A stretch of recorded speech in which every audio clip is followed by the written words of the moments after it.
But before just introducing our kick-ass panelists, I wanted to flag a couple of issues that really prompted us to think about this conversation, a conversation that many of us have already been having in many spaces. So on 6th November this year, a place called Devas in Madhya Pradesh came to news because a group of men identifying themselves as those who are renewing the cultural might of this country, they attacked a few shops. And not coincidentally, all these shops were owned, these were Muslim-run businesses. And the offense being that they were selling firecrackers, artwork of which was basically calendar art depicting Lakshmi. Now, doesn't matter that the shopkeepers don't decide what is going to be the artwork on the packaging of firecrackers, but the very fact that Muslim shops were selling these firecrackers was offense enough. Now, this incident cannot be seen in isolation because around the same time, there was a Twitter storm going on. This film, Lakshmi Bomb, back then it was still called Lakshmi Bomb, which was supposed to release on 9th November digitally. The offense this time was that how dare the producers call a film with a Hindu goddess and attach the word bomb to it, right? Bomb is supposed to be the exclusive preserve of a particular community. So then the producers had buckled under pressure and changed the name of the film to Lakshmi. And then there was also this other Twitter storm around the same film that apparently it was supposed to be promoting love jihad because the central protagonist, played by Akshay Kumar, was called Asif, and he was in love with a Hindu girl named Rashmi. Now, in all this noise, what really got lost was the fact that this was supposed to be a film about trans representation.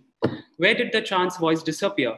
A cis actor playing a trans character, rather a cis actor who is haunted by the ghost of a trans person and giving into all kinds of caricatures and stereotypes. So that whole difficult conversation about trans representation, trans voice, trans authorship, trans movement got lost.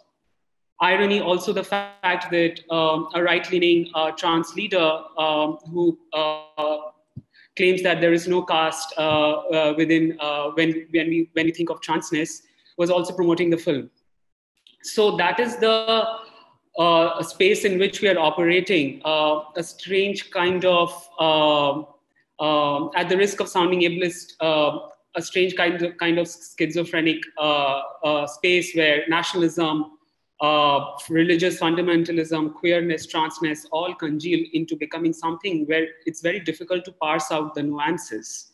So to flag some of those issues, today we have this panel with us, and our speakers are, our first speaker is Chris Churawala, who is a trans rights activist and co-creator at the Thane Queer Collective. They are an MA student at the Tata Institute of Social Sciences, where they are researching on trans lives and the Hindi film industry. They are also an artist and focus on collaborative multimedia projects exploring gender, queerness, identity, and resistance. That's Chris. And Chris recently wrote an article about the film, so they will talk more about it.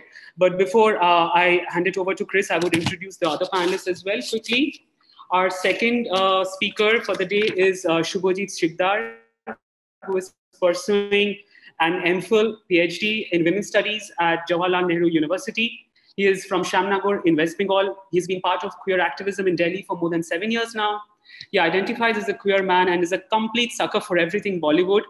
He's a trained painter, and his current research is at the intersections of political memes, pop cultural trends, and myth-making. He has produced scholarly work on at the intersections of caste and sexuality and how they produce notions of love. And he is presented in conferences like the European Geographies of Sexualities and the Indian Association of Women's Studies Conference. He likes to spend his time reading philosophy and mimicking, this is my favorite part, scenes from Karan Johar movies. So Shubhajit should open an OnlyFans very soon. The final speaker for today is Deepan Kannan. Deepan Kannan is a queer feminist from Chennai with a keen interest in cinema. He enjoys critiquing films of any genre from a queer lens. He considers stories to be empowering and therefore thinks that a life without movies would be bland and unbearable. Over to you, Chris. Hi. Thank you. That was a good introduction. So yeah, the thing that you said about in your introduction about the Lakshmi film, I did write an article about it. Not before watching actually, I wrote that before seeing the film, with the trailer and motion poster, and I think I watched Kanchan as well, which is what Lakshmi was based on.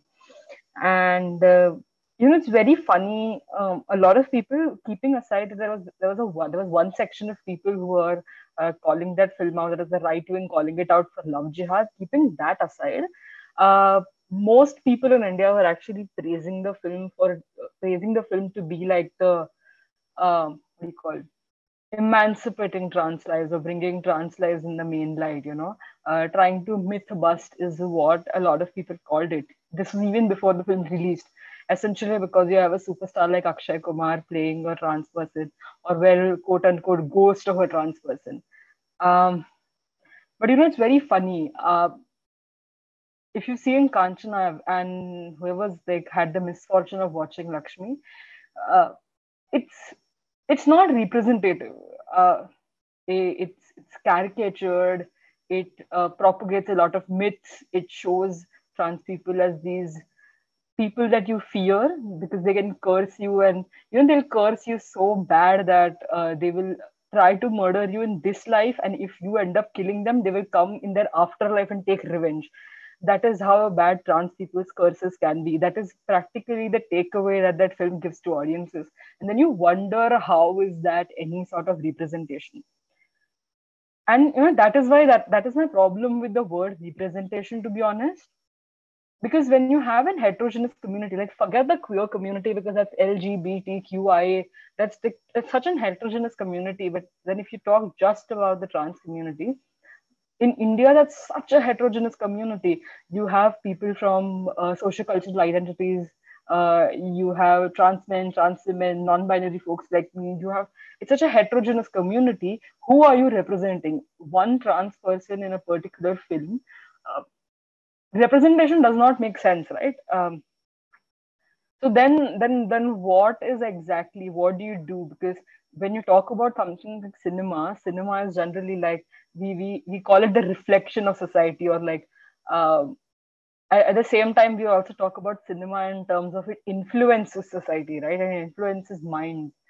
And if that is the role that we're giving cinema, um, then what role does cinema itself play in the lives of marginalized people? Now what we're talking about is trans lives and queer lives.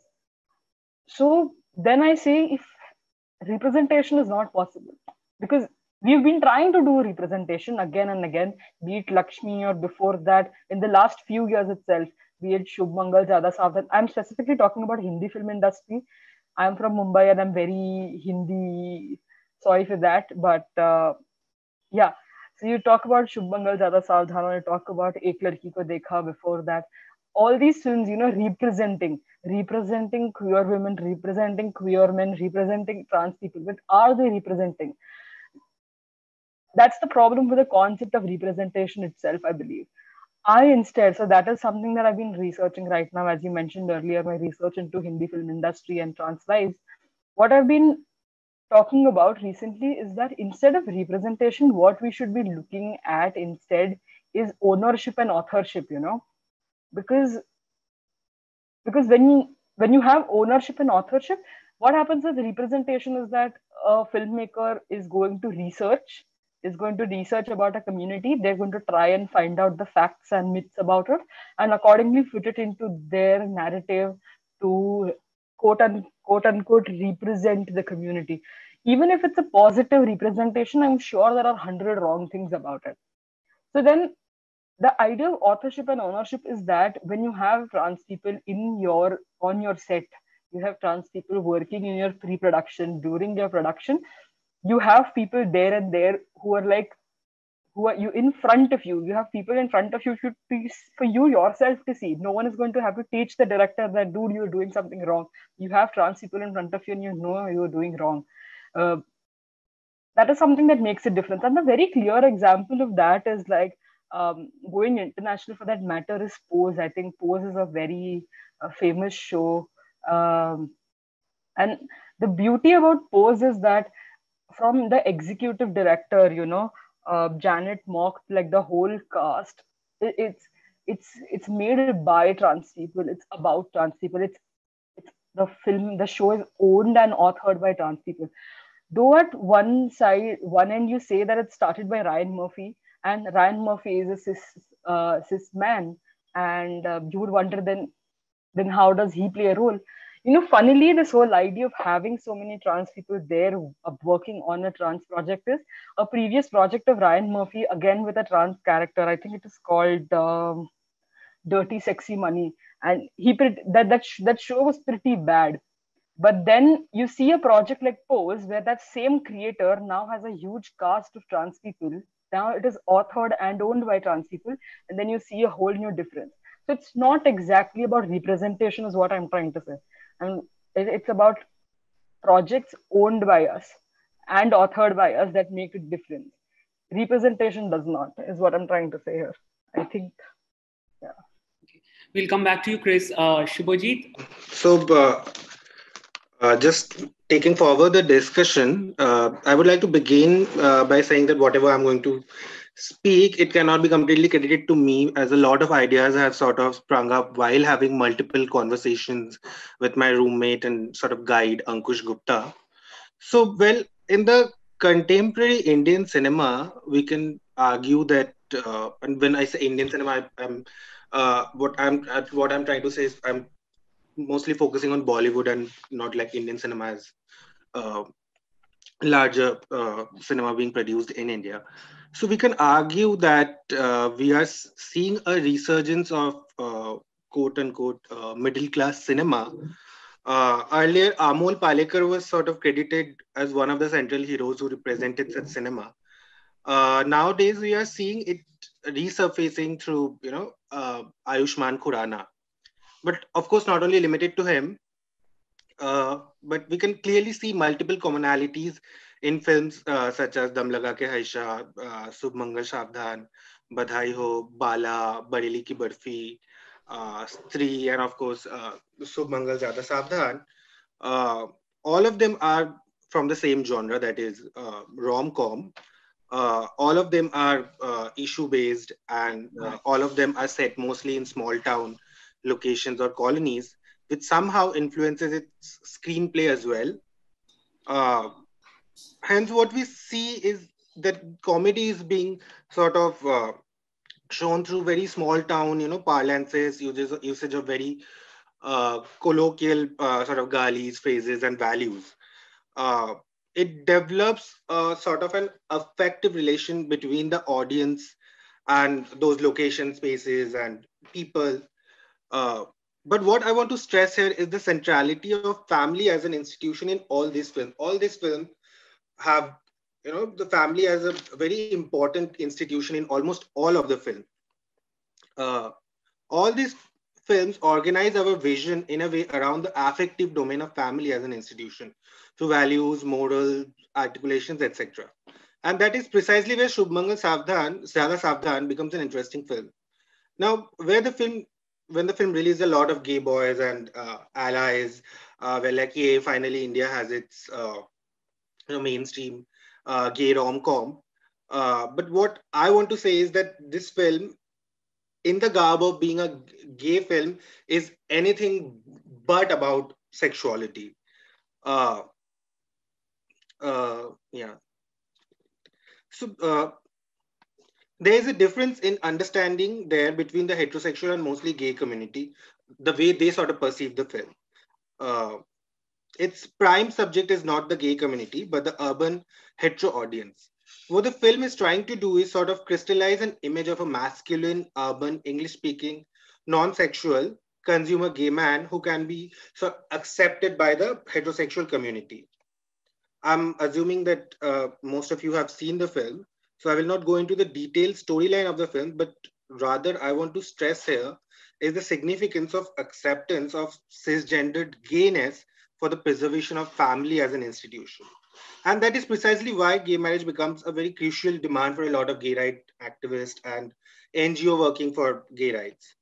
Now, this film can be seen as an extension of all the advertisements that we have seen over the years about non-normative sexuality. For example, the Anok ad, the close-up ad, the rebuttal ad, United Nations campaign with Selena Jaitley, etc., where family has emerged as a space for contestation and shift in the understanding of the body of the gay man and largely non-normative sexuality.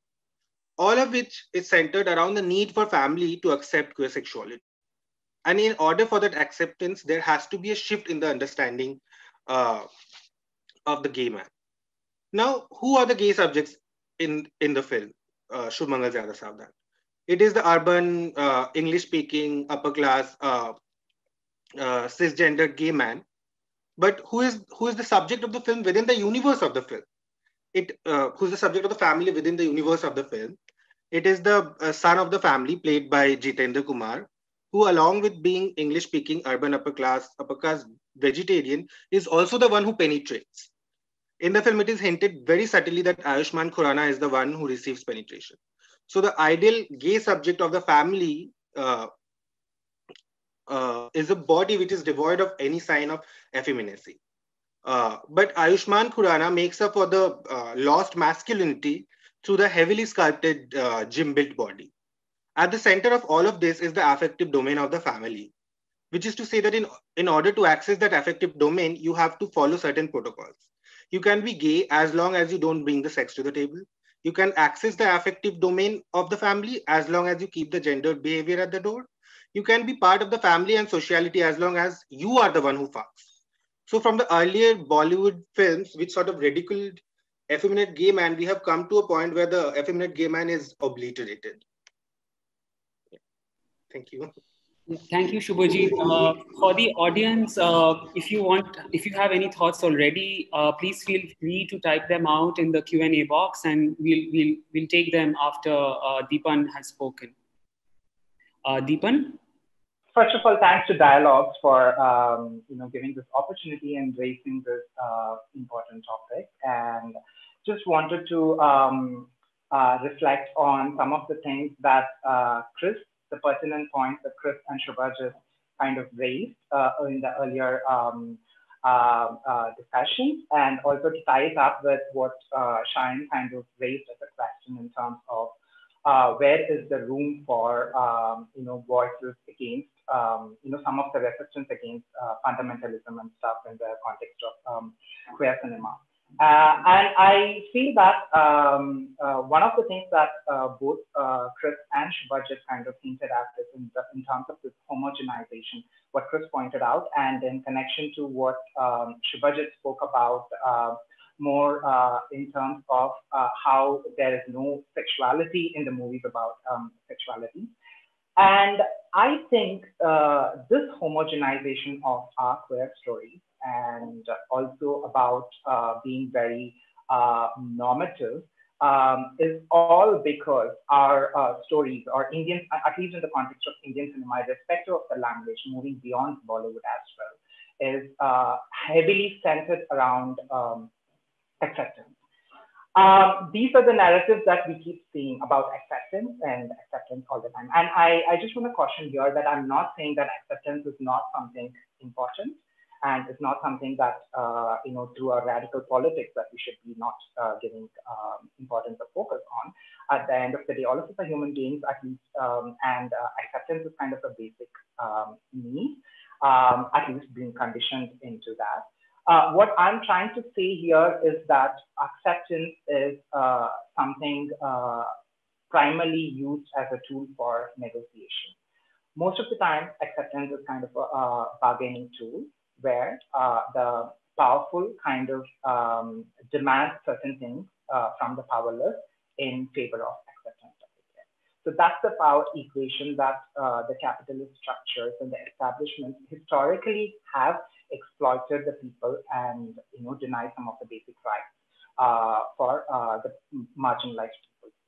So in this context, how we see acceptance for queer people is that there's a certain homogenization, like you see only a certain type of identities being played out on the stories, because we need to conform to the heteronormative, oppressive system, because that's what is seen as acceptable. So if you want acceptance, you kind of need to conform to this construct. In the process, some of us who are falling outside of this construct, the boundaries of this construct, are left out.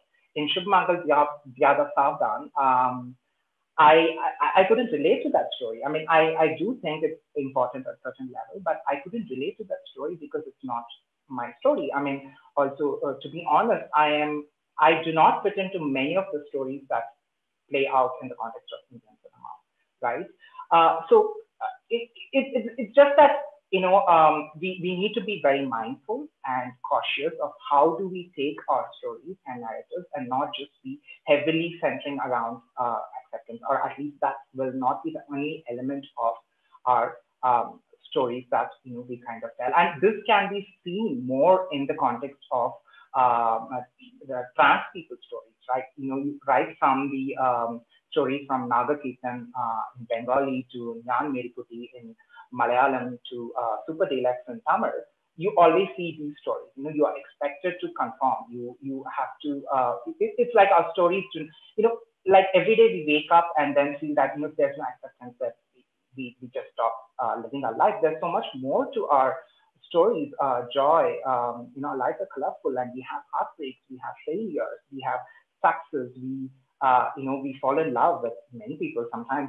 And so those are not captured at all. I mean, it's like just we live our life through acceptance, and our aim is to take away Section 377. In all of these movies, you would have seen that Section 377 would have been mentioned. It's like we are living reminders of, these Section 377 that went by. I'm not saying that's a story you shouldn't tell, but at least we should move beyond that. And also, as a function of that, because we are moving towards acceptance, our voices are also silenced, and in the context of intersectionality, we are not allowed, to talk about other identities that will also affect our queer identity or our allyship with other movements. This acceptance is given as a bargaining tool for us, but we are not allowed to talk about anything like fundamentalism or anything of that sort.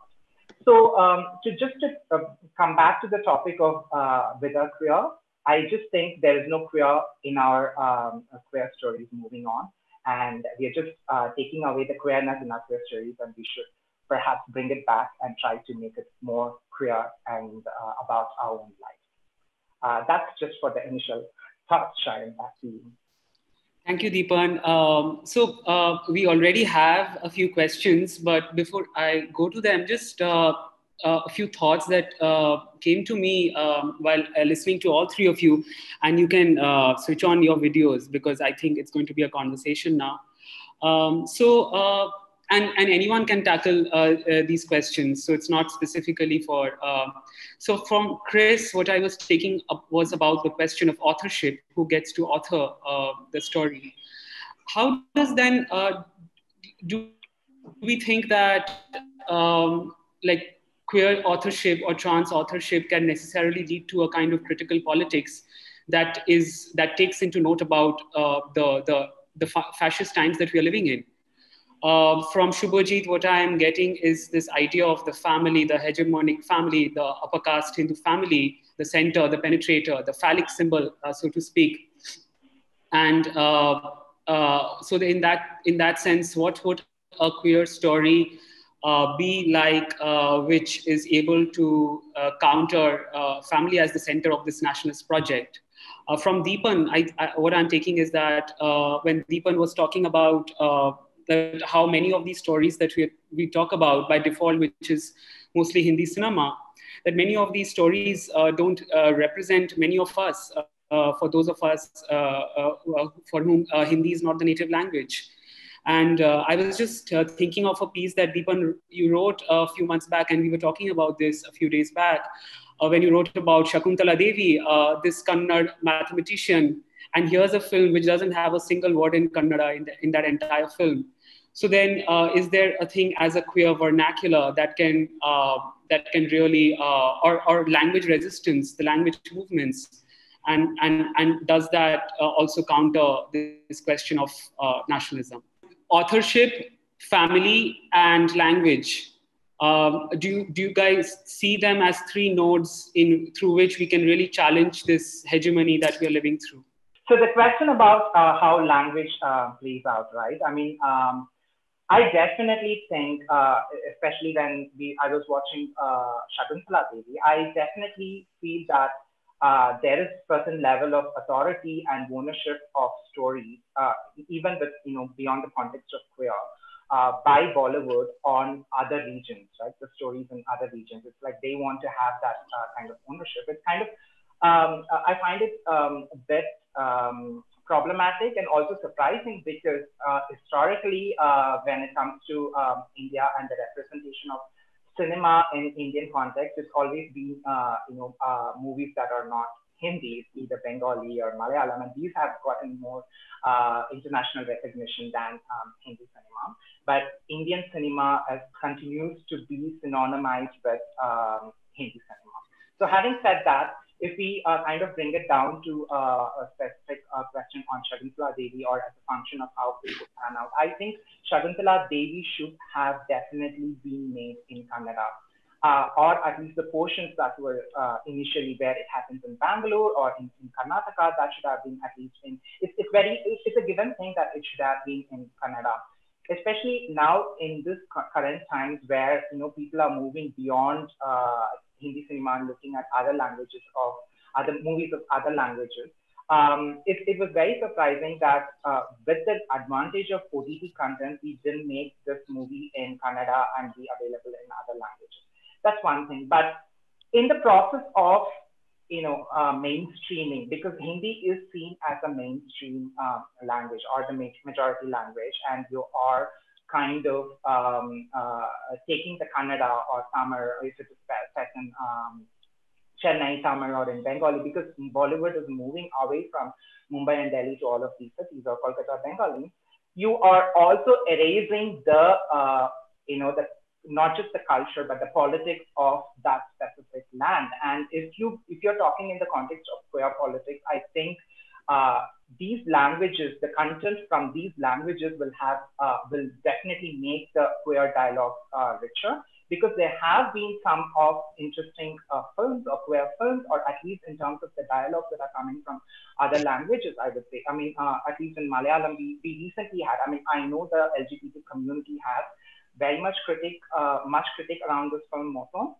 And whenever I say a specific movie in the positive context, it doesn't mean that I'm completely in line with whatever the movie says, but as an example of that specific context, perhaps. The romance and all of those things that were captured in the film Moton really did speak to me at some level, even if it was much better than Shubh Mangal Zyada Saavdhan, I would say, at least if we have to put it in a relative context.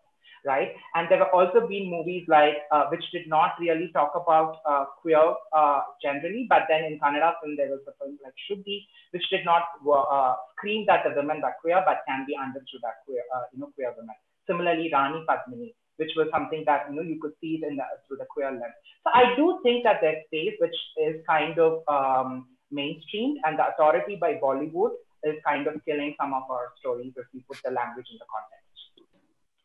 Just adding on to what Deepan said, I completely sort of agree.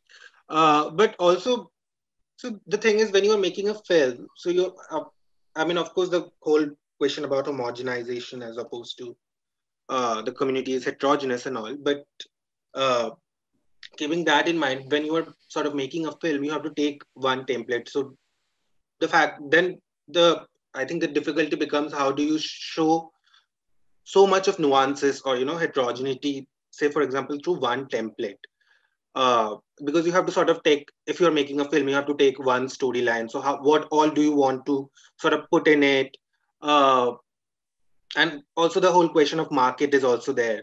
So all of these questions are as well there. But I'm just trying to think that how sort of adding on to Deepan only, like like if we take Submangal as a film, it is also deeply very misogynist, the film. So the sister character is completely like ridiculed throughout the film. Like she's sort of kept as a uh, uh, who is always sort of not given equal value and mocked and all. Uh, but what I'm trying to understand is that okay, you want to sort of create a affect family as a sort of this space, even if you want to show it that where not only violence, family not only perpetrates violence, but also a lot of love, emotion, or whatever. Uh, then what are the modes through which you can sort of show it? I'm just trying to think because I'm just sharing one experience of my own. Uh, uh, when I was coming out to my parents or my mother, it was not sort of talking about okay, this is me or what that, or this is how I am, or this is how this is the person I love. Rather, we sort of bonded over the fact that how similar sort of discourses and institutions have sort of brought us together. Uh, she being a woman and me being queer. Uh, and how sort of patriarchy and also notions of masculinity marginalizes me and sort of also affects her and all of those things. But we don't get to see that in films. Uh, so even if you want to show family as a sort of really sacrosanct sort of institution, we don't see that even in like Bollywood cinema. Yeah, just a few things that came to my mind. I'm not sure how much I'll be answering the points that you raised, Sharon, but a few points that came to my mind while listening to the other panelists. When we're talking about queer politics within the cinema, we often forget the reason why I keep focusing on the point of heterogeneity is because within the queer community itself, a very big contention of heterogeneity is between gender and sexuality. Trans lives and queer lives are different, we like it or not, right? There are many overlaps, but they are different. So I don't having a cis het man make a film on trans lives is as bad as a cis queer man making a film on trans lives. So that kind of heterogeneity and focus on that is important. Not, and this is something we've been talking about queer politics for a long time. So therefore, I believe within conversations on queer cinema, that is again very important. Another thing that I think that Shubhajit mentioned was films often, talking about characters, then pick up templates because there is as much as they can make a character on. So, something that I think a lot of people have noted till now is I tend to speak from the perspective of trans lives in cinema. So, what happens is we generally end up seeing cis men playing trans characters, mostly trans women, cross-dressing as trans women. And a lot of times what happens is, for example, uh, Danish Girl, I believe. So Danish Girl, the actor there ended up winning, or at least nominated. I don't remember if they won, but they definitely got nominated for an Oscar. So everyone was like, "Oh my God, he acted. His acting was amazing." Yes, he was acting as a trans woman. What ended up happening is the character and the template of the film ended up completely trying to represent a trans character. What ends up happening is not only the template fails to represent trans people, but the whole focus is on transness. Instead, if you are creating a template, if the template is basis of the character itself, instead focusing on the queerness and transness, then you have something that is more relatable for everyone, irrespective of transness, right? Or queerness for that matter. So I think the answer to that is to address the heterogeneity of it, is to not focus on the queerness or transness, to that be a facet of it instead of the focus. And lastly, something I realized because of the examples that you were mentioning of films, be it Shubh Mangal, Java Savdhan, or be it Ek Ladki Ko Dekha, be it all these other films that we're talking about, is that it's always in the genre of comedy. Someone in the questions also mentioned Badhai Ho. It's either horror comedy or it's romance comedy. It's always comedy. What is this thing with queerness, transness, and comedy? It's always comedy, right? Um, and I think the worst thing that's ever happened in history of media and uh, queer trans lives is, I think, this Kapil Sharma show. The level at which it has desensitized people towards disrespect and I don't know, I don't have words to describe it, of trans lives and femininity and queerness, the level at which it's done that. And I'm sure there are multiple versions. I've seen a version of the Kapil Sharma show in Telugu. I'm sure there are many more versions of this in regional languages as well. And I think that particular format of media and show and that characters that these shows bring, I think that is the worst thing that's happened in recent history to queer lives in terms of media. Thank you, Chris. So we'll just get to some of the questions. There are quite a few actually, and I'll try and pair up a few. So Priyam Ghosh has a question for all the panelists. Do you think the queer futures of Indian cinema would continue to revolve around the idea of victim or villain, or move away from sheer tokenism represented on screen? And then to pair that question with perhaps this one from someone who chooses to remain anonymous, they are wondering about the emphasis on authenticity in a conversation about queerness. Isn't the idea of queerness a challenge to the idea of unauthentic identity? Yeah, as Priyam has talked about, is it always going to revolve around victim and villain? That is what I was trying to say, the films that we've seen very recently, or just media in general, it's always been comedy, it's always been horror. Productions, and they have been comfortable till now at least to always place us. The only time they will acknowledge our existence is in the form of comedy or in horror, and that has been true. However, do we see it move away from the sheer tokenism? I may sound grim, but I'm very doubtful at the moment, at least with how the things are going on, because you see a few films in various vernaculars, like we have a few Malayalam films and a Tamil film, Aruvi for that matter, or Peranbu. These were really good films, and they did have trans people in it. And my question, however, it is, are we seeing trans people, queer people in the lead beyond tokenism? Not yet. Maybe 10 years later, I'll be definitely more hopeful about it, is how I'm seeing it. Just the track record of cinema in general, to be honest. And yeah, this authenticity question is actually very valid, because when you forget about cinema, forget about all of that, when you just talk about queerness in general in our day-to-day lives, we always say that no two queer people, no two trans people are the same. Their experiences are not the same, and they're still valid. There is no sense of authenticity in it. So instead of authenticity, the question then it comes to representation, authorship, whatever, is about lived experiences. Like your character is quote unquote authentic if the lived experience of that community or that reality is taken under consideration. I think that is the point instead of authenticity, is what I think. Yeah. Right. Yeah, you want to say something, Shubhajit? Just replying to Priyam's, the fact is Indian cinema is so much Bollywood cinema is so much regulated, by these big production houses and the market in general, what will sell, what will not sell. So I will agree with Chris that I don't see it in the next 10 years actually happening. But to sort of to make the audience also see, like, there are also like other films, and sadly my knowledge in films, where like I'm very selective about films. So I will just take example of, say, for example, Almodovar. If we see his films, like Almodovar is very like, when Almodovar portrays queer characters, they are never in such template like victim or villain. Like, we see a very usual sort of character, like someone who might have a lot of flaws as well. But I don't know whether we will be able to ever, I mean, as Chris said, in the next 10 years, maybe. I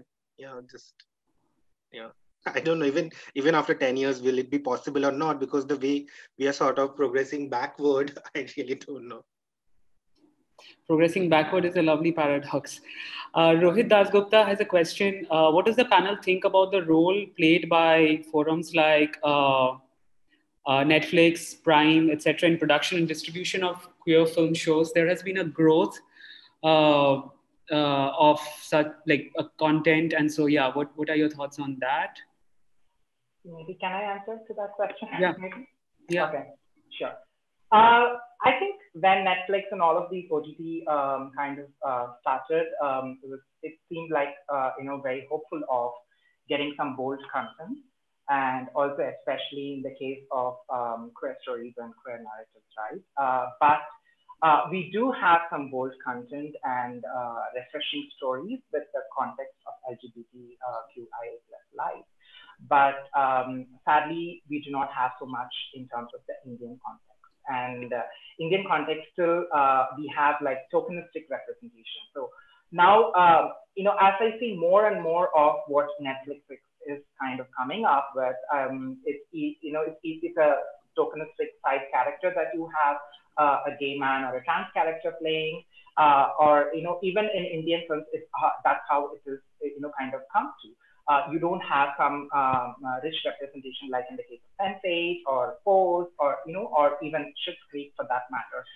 In the Indian context, I don't know if we would ever be able to get it. I mean, recently there was an announcement of an anthology by four Tamil directors called Avakadaigal. And looking at the teaser, I kind of sense that it might also involve queer track in that story, and might be done by Sudha Kongara, who had recently done Surare Potru in Tamil, which was hailed to be the best movie that in the context of social justice. But what happens in those cases is that, again, if you look at Sudha Kongara, she's someone who glorifies masculinity. And I kind of shudder to think what, if at all, if it is going to be about queer people, what kind of stories are going to be told.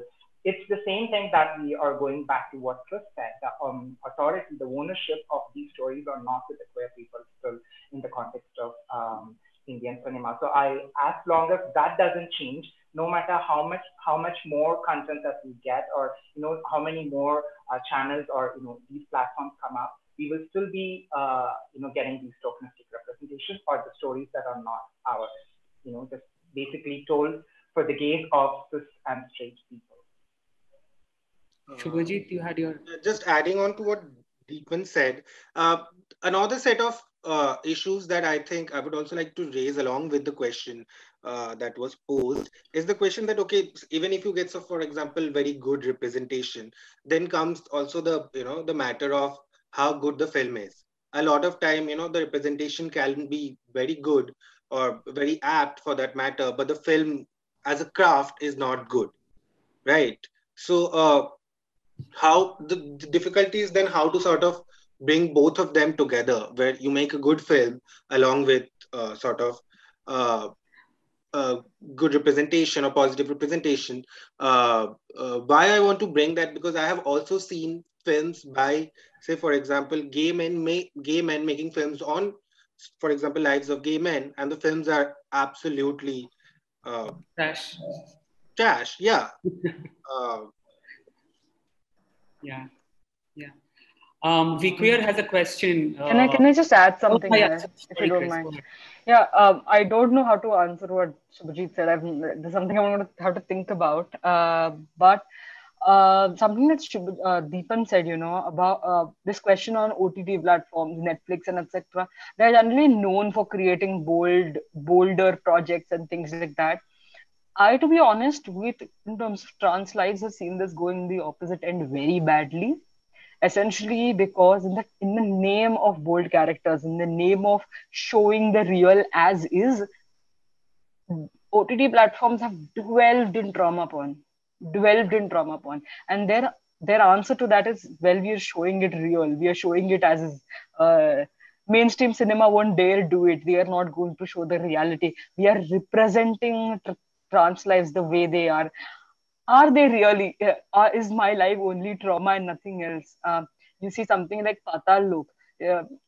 If you take that show as a check mark, yeah, authorship, ownership, yeah, you actually had a trans woman play the character of a trans woman. Great. You had people on their research team. Great. However, that whole character, that whole storyline was based on trauma and violence.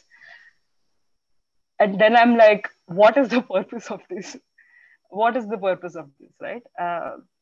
But I think that is what, right? OTT platforms have been getting away with it. You see, I believe Mirzapur also had that. Mirzapur had these tokenistic trans characters who were brutally beaten up on screen. And I'm like, is this what OTT platforms are doing with they have an opportunity to show lives and show characters that mainstream won't, because of the budget, because of how production works. They have that opportunity. OTT platforms have that opportunity, but they're taking it in all a different direction. It's quite disappointing, to be honest. Yeah. Yeah, so Whither is asking, what forms of resistance is possible against cultural production apart from waiting for things to get better?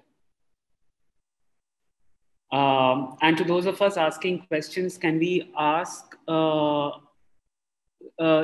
to those of us asking questions, can we ask people for pronouns before we ask them, Mr. or Miss? Yeah. I don't know whether it sort of serves as a answer or not, because I really do not actually have an answer to Vikram's question. But see, when we sort of think of cultural production, and right now we are talking about cinema as that sort of site, we are thinking of sort of, this top-down sort of model where sort of films are being made for the masses.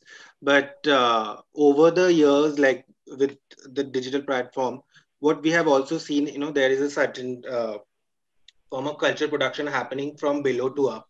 And say, for example, memes can be a example of that, like memes made by, like memes are sort of that sort of site through which maybe a different form of cultural production can happen. I don't know whether that serves as an answer or not. Maybe I just want to add on, maybe not directly answering to the question, but I was just thinking that in terms of resistance, how we, to look at the stories of resistance and stuff, maybe tying up to what I said about acceptance, and I also saw a question along with that of, don't we need stories of acceptance because I'm someone from a small town, I would love that. So the point is not about saying no to the stories of acceptance altogether. It's just that do not make the stories the centrality around acceptance. Like acceptance can also be one of the components. So if the focus right now and the attitude and the gaze is towards the cis and straight people, and if the attitude of making a story is about, I want to make a story now about the life of a queer person, instead we can say that I'm going to make a story with queer people like that, and maybe contextualizing this, involving queer people or into the framework of writing that story. So in that, perhaps we will be able to capture and answer some of the questions that we've been asking as we move on to better representation of our stories, capturing all the nuances of our lives. Because right now, if we keep on focusing on one element, I just think that the queer in our queer stories is kind of withering away. It's just not there at all. So I don't know if it's a direct answer to that question, but I just thought maybe that's something could be relevant in that context of the question. Just answering Vikram, not answering. I don't think I can answer that. But that's the point, right? I was trying to make. I think a lot of my understanding on representation and ownership and authorship actually comes from the work of Vikram. Shout out to them. But actually, that's the point, right? The reason why I'm thinking of that is something that Shubhajit mentioned about we are seeing content, like it's not always top to bottom, it's also the other way around. I remember watching this really nice show on YouTube called The Other Love Story. It was this tiny 10-part, a few 10 minutes each, 10 minutes each. There's this beautiful show of the really short budget released on YouTube. And it was amazing. It was really good, So we are seeing that. We are seeing queer film festivals. You're talking on dialogue for that matter. But then, my question again is that I've often seen a lot of content on these queer film festivals, again being problematic. To be honest, going back to what Shubhajit said about yeah, they are made by queer people, but then the form of it can be trash. To be honest, I don't have the form of it being trash. Trash cinema has its own place. I think that the idea that there is content, however low quality of the form of the film itself is made, I genuinely don't care about it, because I feel content. I think the queer community is content starved at the moment. It's starved of content that is real. It's starved of content that talks about that is made by queer people about queer lives. Uh, Content that talks about. I don't want to know about some hapless queer woman from Moga in Punjab. I would actually want to know about real queer lives, like just chilling in the city or things like that. So that's the point, right? And I don't care what the form of it is, because uh, that is why we've been watching shows on YouTube. That's why we watch shows on OTT platforms. You don't necessarily only look to larger cinema. Uh, so I think facilitating this creative medium for everyone to be able to participate in it, make sure that we then talk about authorship instead of representing, because larger productions will only keep talking about representation because they're going to gatekeep queer people from getting into that space. So they're going to cry about representation and it's never going to happen, or like it'll take a long period of time. However, if you're facilitating slowly and steadily authorship, whatever form it may be in, but authoring content, that I think that would be a much better cultural production, you know. Yeah. Absolutely. And there is already so much content out there, and but it's important to keep funding them. Like it's not enough to just say that we need more content. We have to really pay where it matters. Like fund. Like there are just so many fundraisers all the time, and we just have to watch out. Where is the money going? We talk about Netflix, Amazon Prime, but in that, like just echoing what Chris was saying, like in that race for the most cutting edge, what often gets like just to what Chris said, like it's often a trauma porn. Sometimes I feel it's like Uttar Pradesh porn, because most of these shows seem to be just stuck there, as if that's the only part in the country. Yeah. Thank you so much, panelists. And we couldn't get to a few of the questions. There are some very incisive comments from Rajoshi, from Ankush, and many others. I'm sure all of us are reading the comments, and Smriti had something to say about the festival itself, about how the space of the film festival is so very important. And I guess I'll just conclude with that even, you know, like even as we are speaking today, one film festival that self-proclaims itself to be the largest in Asia or wherever, is or has organized a film screening today evening in collaboration with the Israeli embassy. And for those of us who know about Israel's track record of quote unquote human rights, would think twice about what does that kind of collaboration really entail. A few days back, I was talking to a very a queer activist who is in their mid 50s right now, and they were telling me how in the 1990s, every fund proposal that they wrote, they had to just keep talking about human rights without really mentioning LGBT. But in today's time, that has completely changed, because human rights has become like a triggering word. Whereas LGBT is not. And really a huge symptom of that is how this film festival is collaborating with the Israeli embassy, the film screening for the film screening today. So keeping that in mind, spaces like dialogues is really very important, that we are having this conversation. And I hope that it has given us enough food for thought about if queer is even capacious enough to really hold all the heterogeneities and fissures and frictions and differences. How do we keep it critically queer? Thank you so much, our panelists, Chris, Deepan, Shubhaji. Thanks a lot. Over to you, Parmishta. Thank you very much, all the speakers. Thank you, Shayon. I hope you are enriched by this session and you have enough to take home and think about what the theme of this festival is. Are we having the right dialogue? A big thank you goes out to all our festival partners and, of course, cheers to the whole team of Dialogues.